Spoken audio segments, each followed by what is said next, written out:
welcome to episode 4 of Live Lunch with Joel Virgo, leader at Emmanuel Brighton, Yohaan Philip, also at Emmanuel Brighton. This episode and the next episode, we're going to do things a little bit differently. Where there's a couple of different videos at the Emmanuel sites, so we're not going to look into what was preached last Sunday. But no, because it was appalling. Diabolic. Yeah, so we just pretend it didn't happen and move on. The feedback on the preach was it was probably one of the best ones that we've had. Good. Carry on. Oh, coffee. Someone at the door with food. Someone's at the door. Come in, welcome. Come in and welcome if you have food. He's struggling to get in. And he's in! It's okay, guys, I'm here. Simon Brading. It's okay. That's your food. Oh, yes. What is food in? Coffee. Thank you. They're not for me either. Okay.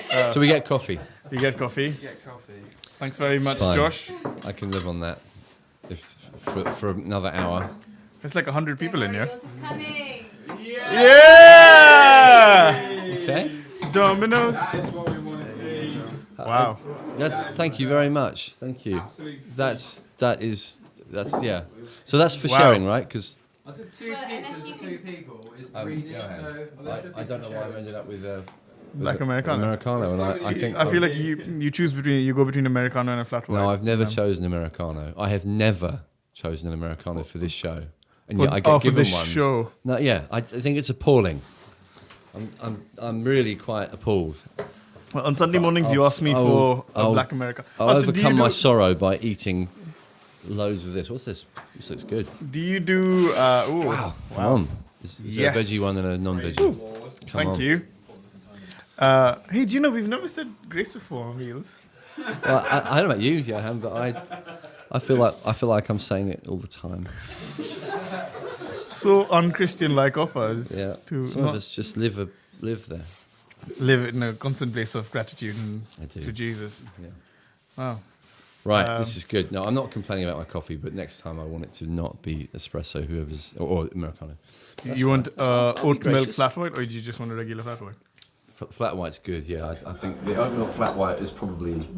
Yeah. It's too cool for you. It's too above your level of cool. Yeah, it's fine. Don't worry. If anyone thinks I was being serious when I was just feigning anger about the coffee choice, please don't worry. No, if we just got that as a little snippet and then that clip on Yeah. Joel Virgo, Just play it on loop. coffee complainer. Yeah. Apologies. Yeah. So 2000. So welcome. we're gonna do things a bit differently this live lunch episode as well as the next one. do We that. are going to do highlights of 2018. Yeah. Look back at 2018, and maybe in the next one look forward to 2019 and just some of the things we are going to be excited about. Going to be looking forward to. Before we get into any church-related stuff, are there any 2018 movie highlights, book highlights? I'll tell you what. Let's start with Megan. Megan. 2018. Yeah. Take the camera off Means I us so can you can eat pizza. Can you be heard? Can you hear me? Shout loud. Hi. Well, my highlight is to come.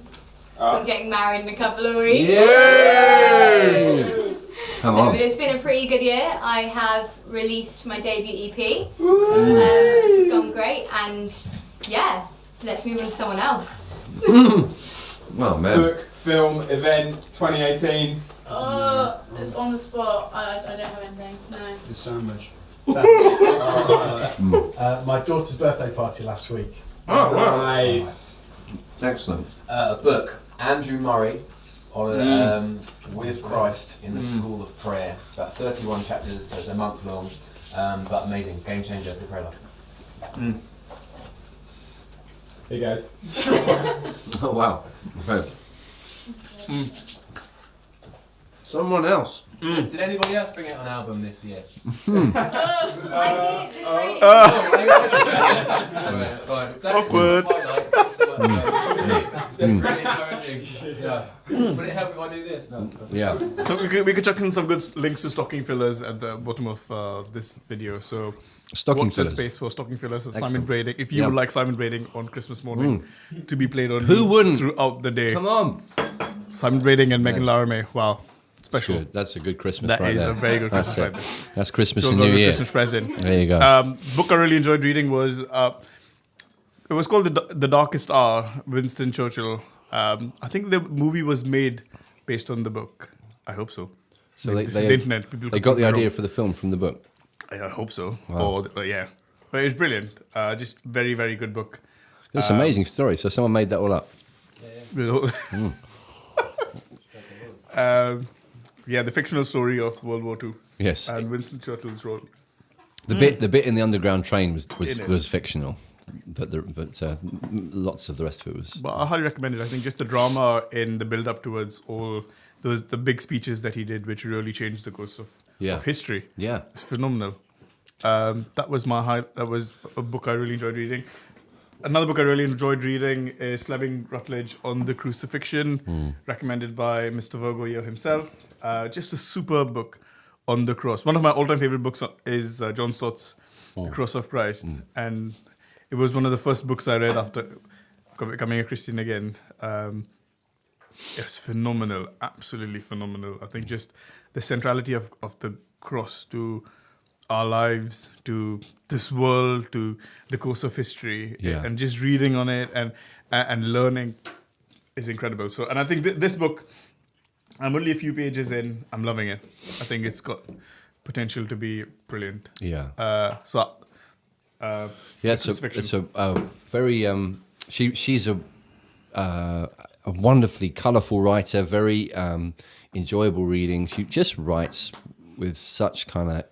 She makes it look easy to explain what are obviously profound subjects and sometimes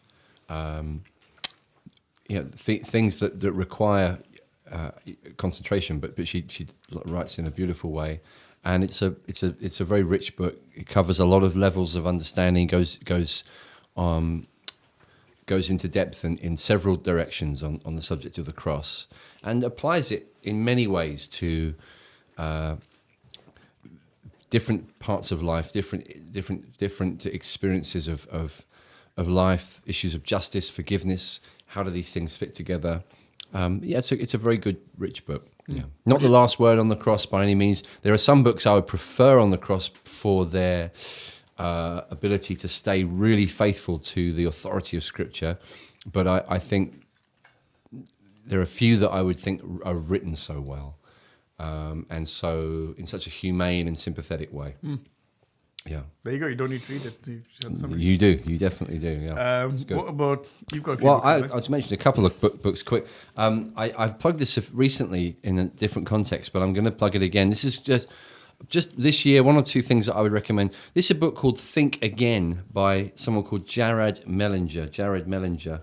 And it's worth Googling and getting or Amazoning or Christmas presenting this book. It's a short book. Again, it's I guess 120 pages or something, or 160. But it's absolutely superb. I love this book. Basically, it's about the danger of introspection and the burden of introspection that ordinary people feel very, very constantly in their lives. The ordinary people. Yeah, extraordinary people don't. No. People generally will be tempted, especially if you love God and you want to follow Jesus, to continually self-examine and to a point where it robs you of your joy and your peace, and it becomes a burdensome thing to just be checking whether you're doing okay and to be constantly accusing yourself.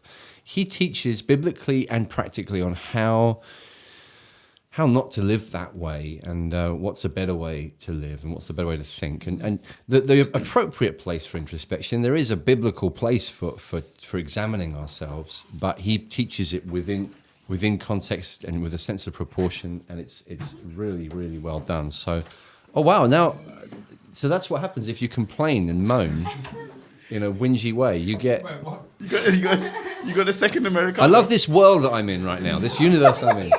Where because I'm in front of a TV camera, I can. So what I also am angry about is I don't have a good car at the moment. I can't help with that. I'm really sorry. I mean, you can buy me a car. I'm okay with that. Well, okay, we'll see that. We'll do it that way around. Thank you very much. Wow, I'm going to be very coffeed up, even more. See what this does to me. They just bought you a second Americano. I know. That's, white, Joel, do you want it? I'm fine. I probably shouldn't have any more caffeine Well, I'll tell you considering how why don't you furious have I was. You have my flat white because I've still got my flat white. What's the name of the book again? So this book is called Think Again. And I really recommend. I just listen. If you're in Emmanuel, as a pastor in Emmanuel, I would want to encourage people to get this and read this anyway. But whoever you are, it's just a brilliant book, and it's just built around what Jesus has done for us and who He is. So If you're an ordinary person. if you're an ordinary person, obviously, if That's you're the key not, thing. if you're a goose or an alien, if you're a dolphin. Those kinds of categories, then don't. Here's another book. This is Reading Between the Lines by Glen Scrivener. So Glen is a friend of ours who preaches often at Emmanuel. He's a dear friend, lives in Eastbourne, very gifted communicator, very sharp. And in fact, his YouTube and Insta Facebook Live event that happens, he does a Facebook Live event that actually happens Tuesday just after this. So if you get time in your lunch hour, you could go over to Facebook Live with Glen Scrivener, which is worth finding. But he has written this. Very recently, or it's material he did a few years ago, where he went every day of the year through the Bible. He did a different verse or a different phrase from the Bible, phrases that are familiar in our language. Yeah. And he the English language from the King James version of the Bible. Anyway, he points going through the whole Bible from beginning to end at how each part of it points to Jesus, and he did it over sort of a daily YouTube thing, which is about 6 or 7 minutes long. So if you want to go on it, it's absolutely brilliant. It's gold. It's good for the soul. It will feed you. It will bless you. It will give you joy. Just to get on Glen's brilliant teaching on reading between the lines, 365 devotionals, one every day. Anyway, he's brought out a book. This is volume 1. I guess he'll do it in 2 volumes. This is the Old Testament part, and there'll be a New Testament part, where it's just daily readings on how the Bible teaches us about Jesus, from Genesis right up to Malachi in this one, and then the next one will be in Revelation, in the New Testament. And I just love the way Glen communicates. I love the way he thinks. I really appreciate his understanding, and it does me good. It does me good. Some books, they don't just grow the brain. They help you to love God more. They help me to love the Lord Jesus, and that's a good commendation. Brilliant. Maybe the next episode. So next week's episode, we could look at Bible reading plans for 2019. Yeah, that would be some so good. Yeah, disciplines for 2019. But this would just to anticipate that this would be no bad place to go if you're thinking about what can I do in 2019 to read every day. It will feed my soul. I would probably put this at top of the list, or in the top 3. Brilliant. Yeah. 2018. Have you had any personal highlights that you want to? Yeah, I guess I think there's a few.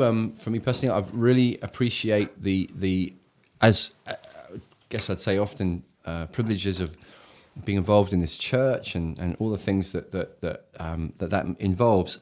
We've just this last weekend been in Amsterdam, and weekend before that in Berlin, really because of the mission that God spoke to us, 7 years ago about church planting in 5 key cities, and we've gone for it, and we're now at the point where there are 3 churches in key cities that we've planted out of Emmanuel, which are churches that are already getting into shape. And the reason I was in Amsterdam this last weekend was just to sit down with the key leaders in the church there and talk about the kind of team structure, the kind of team they're going to be. The weekend before, I was in Berlin doing the same thing, identifying, gathering key leaders, elders for the future of that church. And so it's just a joy to see not only kind of boots on the ground, church planters in those cities, gathering people, doing Sundays, seeing people become Christians, baptizing people, and getting a flag in the ground. But now leaders starting to emerge who can carry the thing for the next stage, and whole eldership teams that we're starting to just beginning to identify for the years ahead. That's superb. So it feels like a privilege to have seen some progress there. I was in Ottawa in September with the same kind of hat on. They're at a slightly more recent stage, having only just been planted there, but it's already making similar progress, gathering over 100 people, often on a Sunday. Amazing. I mean, Krakow, been in Krakow twice this year, or Krakow, Krakow. How do you pronounce it, Johan? Indian accent, trying to do Polish, not going to work. It might be better than my English accent. I think I'm going to have a sip of this, so you're going to have to do something. Let's go wait for you to finish your sip. Okay, you're going to have a really long sip. Go on, say Krakow. Say it well. Krakow. That'll do. I have to do. Anyway, so I was there earlier in the spring on the weekend of the royal wedding, and not the Polish one. There isn't one in Poland. But I was there again in November, and just getting some time with Janusz, who with his wife Camilla and some of their family. They're moving out there next year. That's the plan, to get started in that city. Amazing city, Krakow. Already, shot to the top of my list of one of my favourite cities in the world, just by being there for a few days. Enjoyed going back in the autumn. And we're going to be starting there with a church as soon as we can. Amazing. And we're gathering a team right now, just trying to connect with people and see what we can get started with. But what a privilege. So that's exciting. We've also got plans and prayers for a further church plant into Belfast. So we've actually manoeuvred a lot of things here in Brighton. So the way that we're able to keep planting churches has a lot to do with the way we run as a church here. Yep. We have, at the moment, 4 locations across the Brighton and Hove area. And we're starting a 5th in Easter, in North Hove at what we'll call Emmanuel at Oasis in the Hangleton area. And it's getting exciting as we're getting ready to launch there. But what this means is that we have kind of 5, not just bases for church in this city, but they're also kind of channels for training. So the people that are in these other cities are people who've been trained in leadership in the existing bases here in Brighton. So Kenny is going to Belfast, but he's actually leading our marina site for a few years first as a way of getting kind of trained into that. It was the same for Rich Crosby in Ottawa. He started the Villas site. It's the same for Matt Simmons in Amsterdam. He was based at the Shoreham site, leading there. Neville Jones used to lead the New England site, which now he's in Berlin. So it works as a kind of a context for training as well as a mission to this city. And I think that's what God wants us to do, to keep learning how to reach many cities while we reach this city and try and do both at the same time. And it's kind of working in a way, we're kind of learning as we go. It is very exciting. I feel like I want to say, well, what's next? But I think we should leave that for next week's live lunch episode where we look forward to 2019. You did mention you did say you felt like God spoke to us about the 5 cities. There was a prophetic direction. Do you want to touch on that? Just Very give briefly. a little bit of context. Yeah. So one of the things that helps with when you're trying to make those kinds of decisions about the future of a church and the mission and what you're going to have to focus on and train people on and raise money for and all the things that are pretty costly decisions, it's always helpful if you feel like God has spoken, because it gives you a certain sense of purpose and focus, and you can kind of lean into it. And we've been doing that because of a prophetic word that came in I think it was 2011. It was at that time. And it was pretty specific and clear, and it was miraculous in a way that it would take a little bit of time to explain the depth of it. But it was when someone shares something in a meeting, they say, "I think God may be saying this," and they say, blah blah blah blah. If they say blah blah blah blah, then that's probably not from God. But if they because it was so remarkably in tune with something else that had happened to me a few days before, which they did not know and couldn't know about. It was impossible. I got the sense, I think God is in this. I think God is speaking. And prophecy is often like that. If it seems to confirm itself by circumstances, it's a little easier to take seriously. Megan's got a question for us. Megan. Emma Dawson, for One Pink Toothbrush on Instagram, would like to know what you'd like for Christmas and if you have any New Year's resolutions. So I'm guessing she's buying a Christmas present. Yeah, okay. So is she in the shops? She's in the shops now. Socks. He likes socks. I don't like socks. I do like socks, but not that much.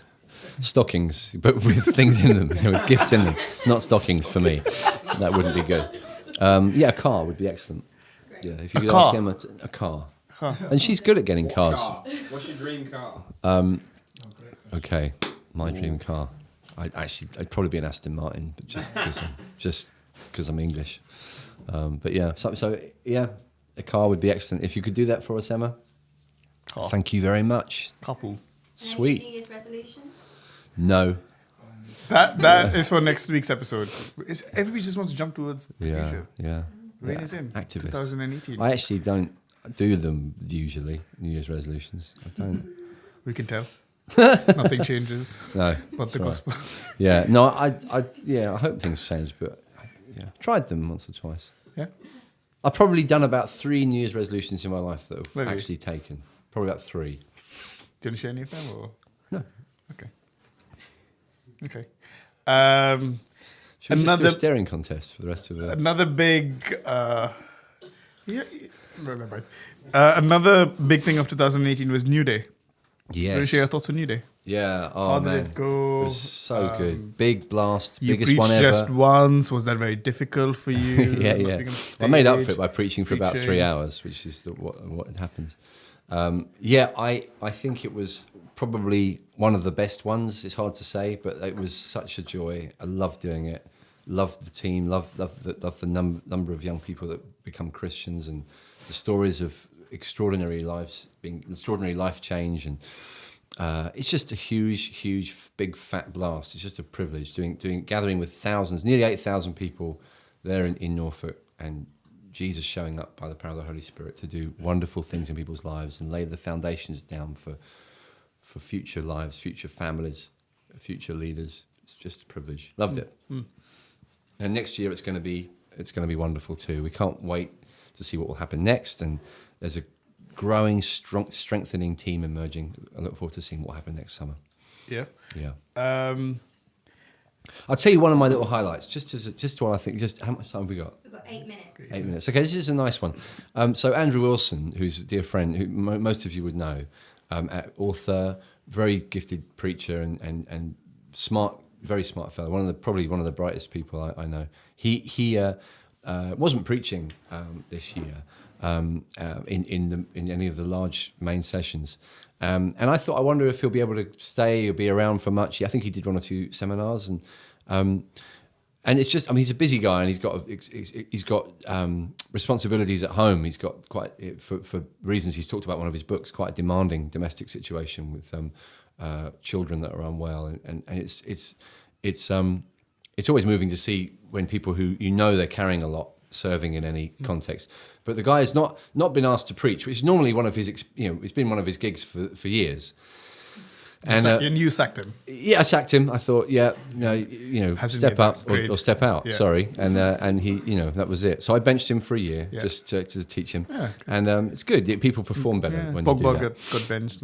That's weekend. right. Yeah, sometimes you got to bench Messi. You just got to do it, just because you can. Yeah. So anyway, he it just didn't work out with the year that we had. But what I loved was just seeing during one of the prayer nights of the worship, just seeing this guy. I wouldn't have known he was even on the campsite, and I just noticed him with people from his church that he's part of in London, just pouring himself out in prayer. Kneeling, praying with them, and it's just, I just loved it. I just love it when you see people who they love coming to Newday, not because they get to do stuff, but just because they love it. They love being where there's something wonderful happening, and they love praying and worshipping, and so it's just a good example, and it was good servant leadership on display. So yeah, brilliant.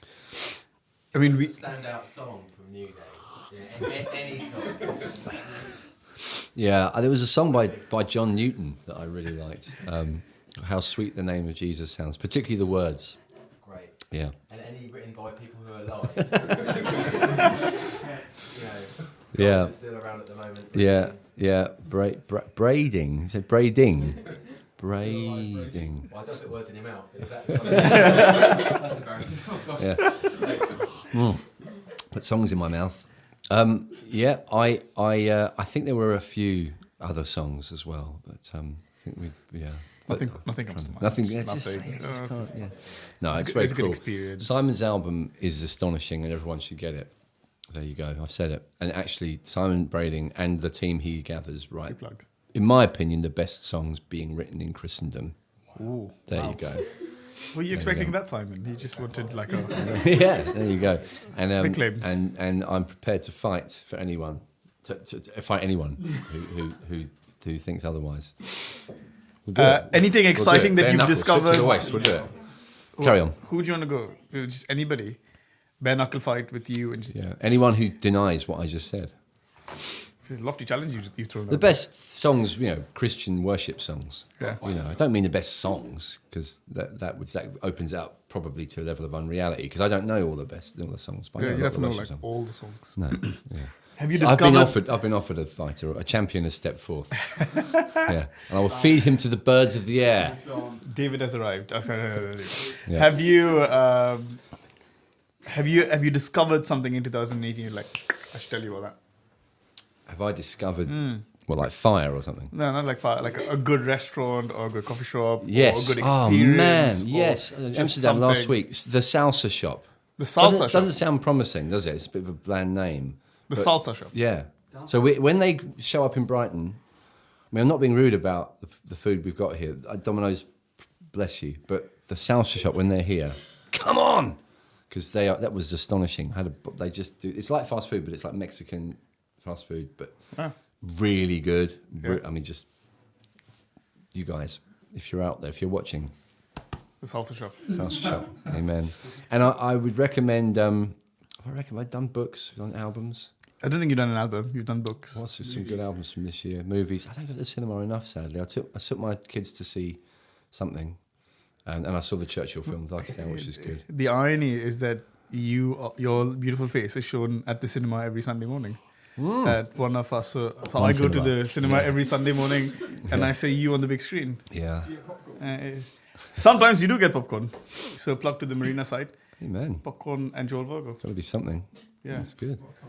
Yeah, I like it. This is a very In a it's a bucket. very special moment. I'm trying to think before we close of an album. I have a list of about 7. It's 1975 got out an album last week, which is I kind of liked. And what's the best album of the year so far?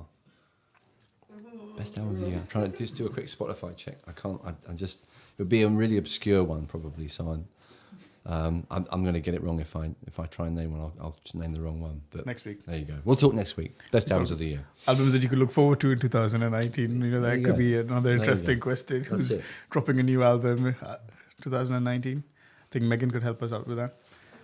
Are you doing a new one? Maybe. Yeah. Anyone else? I'm hoping to bring my first full length out. My EP didn't do so well. But, Your compilation of sermon jams. Joel Yeah. Virgo's best Come on. 8. Said you like Mumford and Sons. I did. I quite like the Mumford & Sons album. I did. I quite liked it. I saw that it got some really bad reviews from some really snooty people, so I thought it's probably good then. And I did quite liked it. But then it got some very good reviews as well from some people. I'm just trying to check. I did like the Mumford & Sons album more than the last one they did. And hold on, I've got to find one. Okay, I'll talk whilst you talk. you check through your Spotify history. Barbie Girl. Yeah. When we were reflecting on 2018, I was talking to Stephen Dawson, who leads one of our sites here in central Brighton, which is the one site that meets at the Clarendon Centre, and just talking through some really hard things that have happened. I've heard some really hard news this year. Unusually, this year, just a series of unfortunate events, I won't say, but it's not funny. Yeah. And even when I articulated what those situations were to him, it just felt this is pretty deep stuff. But the thing that's kept me and has kept my faith, of course, is Jesus, but the community of people that I'm with and the staff that I'm with, and just being surrounded, I'm not plugging our staff, just being surrounded by godly men and women who love Jesus and who are willing to drop everything to talk to you and to encourage you and to strengthen you. And so, yeah, just really plugging the value of church community and being surrounded by strong men and women. So for me, that's been the highlight, the surpassing experience of encountering God's grace through church community. I'll We ask you have next week. run out of time now. Thanks so much for joining us into this different episode of Live Lunch. Next week's episode, we'll be looking forward to 2019. Amen. Have a great rest of your week. See you soon.